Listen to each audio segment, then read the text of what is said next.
I found myself at home one night during the weekend.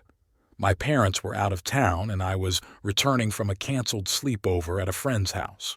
The lights were on when I got in the door, and I remember getting a phone call from that same friend shortly thereafter, which would end up being the last normal event of the night. My brother was playing video games in the next room, and I could hear him tapping furiously at a video game while I spoke on the cordless phone. I walked around in the living room and ended the phone call in the kitchen. I remember hearing some kind of high-pitched squeal that came from the house somewhere, and I couldn't place where it was coming from as it sounded the same in every room I went to investigate. It ended after about a minute and was interrupted by the phone ringing, but the phone was not in the kitchen where I left it. It was in the bathroom on the counter in front of the sink. I answered the phone. There was nobody there, so I hung up. It was at that point where I heard a dragging sound like a large heavy object was being dragged in the attic crawl space above me. I followed the sound as it slowly navigated from room to room and ended up in my parents' bedroom, who still had a waterbed. After the sound made it to the far wall, it stopped and the phone rang again. This time my friend was on the other end of it. I told him what was going on and he told me to be careful and call the police. After I got off the phone, I laid down on the waterbed and was horrified to find a body-shaped solid object inside the waterbed. I leaped out. I then heard a knock at the door and answered it quickly, but there was nobody there. It was at this point that my brother called me from his room to check something that he had just discovered in the game he was playing. A little more than annoyed at his lack of interest in what was going on, I stormed into his room. There was nobody there. His bed was made and the room spotless.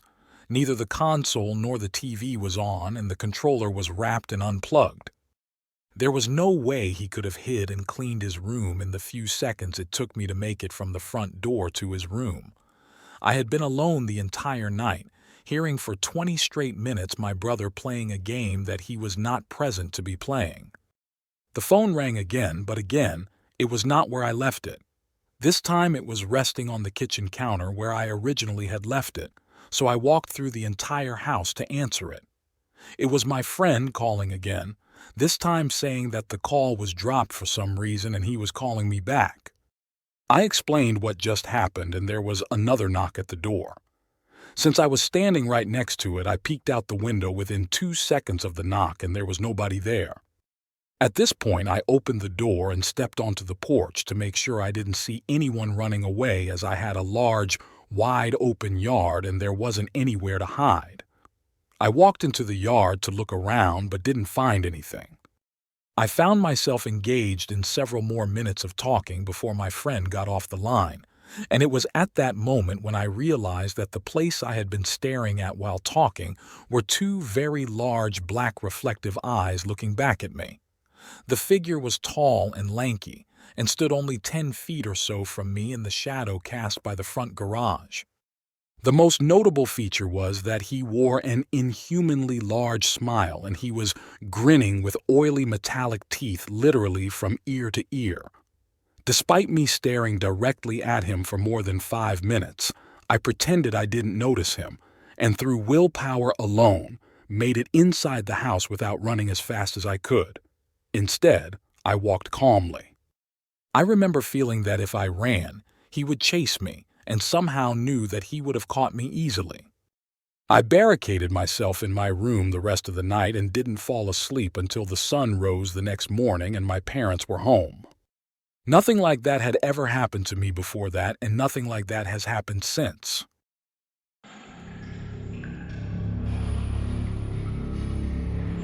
I'm a 16-year-old male, and I used to be a bit skeptic to all things paranormal until one weekend at an abandoned house. To give some backstory, I was with my 2 best friends at the time, Delaney and Julia. We were home alone and bored. I can't remember whose idea it was, but one of us had the idea to drive around some of the old dirt roads and check out abandoned buildings. There are lots of abandoned places around where we live. It's pretty far out in the country, surrounded by either farms or woods. We went to the first 2 old tobacco houses, took a few pictures, and just sort of goofed off. We got back on the road and saw an old, unkept driveway. Keep in mind, hardly anyone lives on this road, so we decided to drive down the driveway despite Julia saying we shouldn't because it didn't feel right to her. Not the fact that it'd be trespassing, just that she had extremely bad vibes about that place. However, Delaney and I insisted. We drove down and it went pretty far back into the woods. This is where weird things started to happen.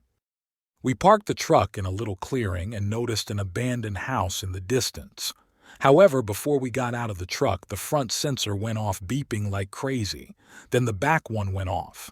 It was as if someone had walked around the truck. The weird thing about this is we were parked in a clearing, so there was nothing to make the sensors go off. Even if there were, they would have gone off before we even parked the truck and wouldn't have just randomly gone off in that order. Delaney and Julia were kind of freaked out, but I just ignored it. It wasn't until later that this would freak me out too. We all got out of the truck and started walking towards the house. I was in front with my friends walking a decent distance behind me. To be honest, I was just showing off and acting fearless. I wasn't that scared until I saw her. A woman. A woman with dingy, unkempt hair and a colonial-style dress looking around the corner of the house. She looked at me and just put her finger up to her lips and shushed me very loudly. The feeling I had is almost indescribable. Imagine feeling as if all sense of safety and protection is gone and you don't feel at all happy. My heart felt like it stopped. I started crying. I was so scared. I knew she wasn't human. I don't know how, but I just knew. I turned around to my friends and screamed, "Run!" and started sprinting back to the truck. My phone flew out of my pocket about halfway back to the truck. My friend Julia told me this happened, and I told her to leave it. Now, if you know me, you'd know that if I'm ditching my phone, I'm serious. Julia and Delaney got back to the truck. We tried to open it, but it was locked. Delaney reached for her keys, but they were gone, and so was Julia's phone. It's as if whatever that thing was trying to keep us there. Delaney ran back and picked up mine and Julia's phones and found her keys. We got in the truck and floored it out of there back to Delaney's house. You might think it's just coincidental we dropped all our things, but the thing is, our phones and Delaney's keys were all deep in our pockets, and it didn't make sense for them to just fall out on their own like that. We later found that there have been a few sightings of ghosts on that road by workers at Fort Pickett, a military facility nearby. Later on at the house, we were all talking about the entire situation, and I was explaining what I had seen. My friends didn't even hear the shoosh, nor did they see the woman. I was afraid they didn't believe me, but Julia reassured me the look on my face and tears in my eyes were proof enough for her to run.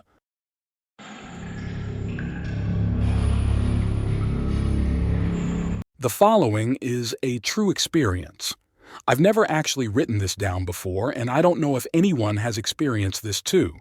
This happened between 1989 and 1990 when I was about 4 years old. To this day, I still get chills thinking about it, and I wonder if in some unknown way it changed me. My parents had a house in the Inland Empire of Southern California, and at the time, my brother hadn't been born yet, so I was still the only child. To give you a layout, my parents' house was a 2-story house located in a cul-de-sac. On the bottom floor, there were 2 bedrooms, a bathroom, the living room, and the kitchen. The second floor was just the master bedroom and bath. All you could see from the street was the garage and one of the bedroom windows on the bottom floor and the window of my mom's bathroom on the second floor. To get to the front door, you had to walk along the cement pathway that ran along the side of the house.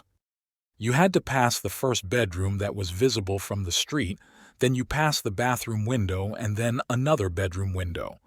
Then only would you be at the front door. The backyard was beyond that point. My bedroom at the time was the bedroom next to the front door. Now, for some reason, my blinds weren't completely down to the bottom of the window. There was about a 6-inch gap with nothing covering it.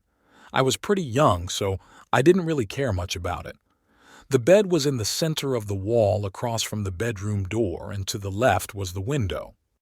According to my mom, this all happened right before midnight. My mother was asleep in her room upstairs, and my dad was a policeman working night shifts in another city. I was fast asleep in my room, and out of nowhere, I suddenly woke up looking up at the ceiling. I don't know what woke me, or if I just popped awake on my own. After my eyes adjusted to the dim light of my room, I sat up and looked around. Something caught my eye at a gap in the window.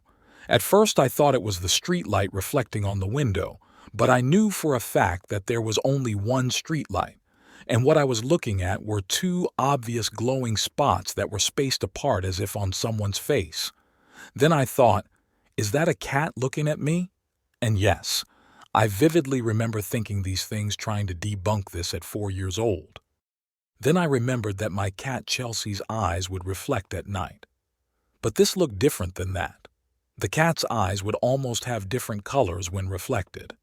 These were two very solid, bright white glowing eyes, looking straight at me. I just stared at them, frozen stiff, trying to make sense of what I'm seeing. I couldn't see a face at all. The eyes were just so bright, nothing else stood out. That void or face around the eyes looked blacker than the night. I thought again, well, if this is a cat, how could it be as big as a person, and why would a cat stand up to stare in my bedroom? Curiosity got hold of me and I went for it. I flipped my covers, turned my little 4-year-old body towards the window, and put my feet on the floor.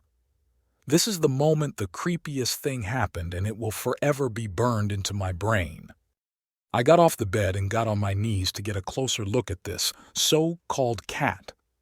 When at this very moment this faceless pair of glowing white eyes begins to slowly and steadily tilt to the side, very similar to Michael Myers in Halloween, eyes still locked on me, not blinking once. The feeling of dread and fear shot through my body. Completely terrified, I burst into tears immediately and booked it down the hallway, through the living room, and up the stairs to tell my mom. Although I was going as fast as I could, it felt like forever. When I got to my mom, I was so upset I couldn't speak. Tears were streaming down my face, and my mom was becoming seriously concerned at this point. She was able to calm me down just enough for me to get out the words, "There. There are white eyes looking at me through my window." I stuttered, crying. "Are you sure?" my mom asked. I cry out, "Yes." She didn't even go down to look, she just called the police. I don't remember the time it took for them to arrive or what they said, because I finally fell asleep in my mom's bed. I do remember faintly waking up to a knock at the door and my mom going to open it. The cop speaks to her and I hear her say, "Okay, thank you. Good night," and she shuts the door. "Did they find it, Mommy?" I asked, half asleep. "No, honey, he said they couldn't find anyone," my mom told me softly. "It's okay now, just try to go back to sleep." It's safe to say the next day my entire window was covered. Fast forward a few years and I'm now in middle school. Every now and then I would think about that night.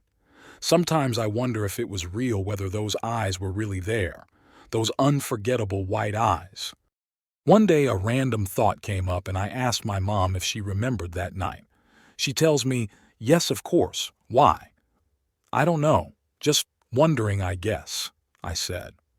Then my mom says, "Well, I never told you this, but when the deputy came out that night, he told me they made it a priority to get out to our house as soon as they could, because not very long before I called 911, they received another call from someone else reporting that someone was looking in their window, in our same neighborhood."